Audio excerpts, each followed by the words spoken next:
Hello friends, मैं आज जिस टॉपिक पे बोलने वाला हूँ वो कोई बॉडी बिल्डिंग से रिलेटेड तो नहीं है, लेकिन एक ऐसे इंसान के बारे में है जो हम सबके लिए बहुत बड़े पूजनीय हैं। वो हैं श्री प्रेमानंद जी महाराज। लोग अभी के टाइम पे ना कुछ लड़कियों ने बहुत ज़्यादा ट्रोल कर रही हैं कि इन्होंने हमें गलत बोला, ये है वो है। और वो बात क्या थी कि उन्होंने बोला था कि लड़कियाँ या लड़के, उन्होंने दोनों के वे में बोला था, मेल फीमेल दोनों के लिए, कि लोग आजकल एक स्त्री पे नहीं टिक पा रहे और स्त्रियाँ एक मर्द पर नहीं टिक पा रही है। मतलब होता है ना कि एक लड़का ब्रेकअप के बाद एक और गर्लफ्रेंड, इस वे में बोला था उन्होंने।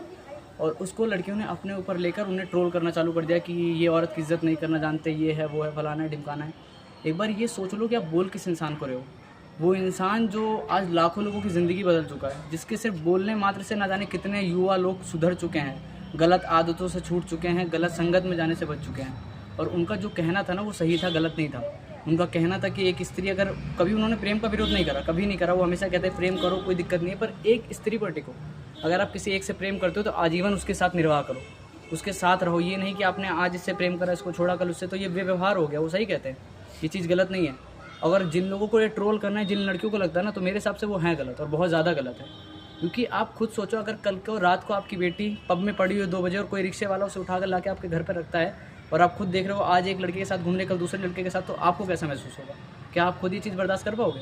आज आपको ये चीज़ गलत लग रही है, बट मैं कहना चाहूँगा कि जितना हो सके ना, इस चीज़ को सपोर्ट करो। और प्लीज़ ऐसे इंसान को मत बेकार कहो जो लाखों लोगों की ज़िंदगी सुधार रहा है। आप ट्रोल भी ऐसे आदमी को कर रहे हो जिसको लोग तरस जाते हैं उनके दर्शन करने के लिए।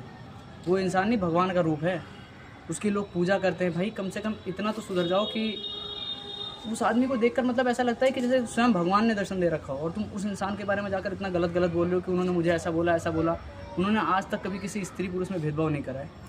लोग अपनी इतनी बड़ी बीमारी के बावजूद वो लाखों लोगों को इतना रोज़ दर्शन देते हैं, लोग उनके बारे में इतना कुछ रोज़ सवाल लेके आते हैं, रोज़ उनके जवाब देते हैं। उनकी इतनी बड़ी प्रॉब्लम के कारण फिर भी 2-2 ढाई घंटे बिना पानी पिए बोलते रहते हैं। क्यों? क्योंकि उनकी इतनी बड़ी प्रॉब्लम है, लेकिन वो चाहते हैं कि आज का युवा सुधरे, सही राह पर जाए, जो गलत राह में भटक रहा है उस राह से हटे। तो प्लीज़ भाई, जिन लोगों को ये लगता है ना कि वो गलत हैं, मैं उनको तो सीधा ये कहना चाहता हूँ कि भाई तुम मर जाओ ना तो ज़्यादा बेहतर है। क्यों? क्योंकि एक ऐसा इंसान जो आज के कलयुग में लोगों को सुधारने की कोशिश कर रहा है, तुम उस इंसान को गलत बोल रहे हो, जिसने न जाने कितने लोगों की ज़िंदगी बचाई है, कितने लोगों को सही राह दिखाई है।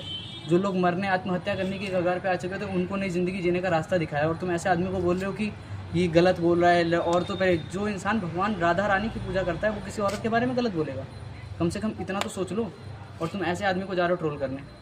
तो मैं हाथ जोड़ के विनती करता हूँ भाई, जिन औरतों को ऐसा लगता है, वो मतलब उनके बारे में क्या मैं कुछ कह तो नहीं सकता कि किसी औरत को गलत कहूँ, लेकिन वो जीवन जीने लायक है नहीं उनका। क्योंकि जिनको इतना पूजनीय आदमी गलत लग रहा है, वो स्वयं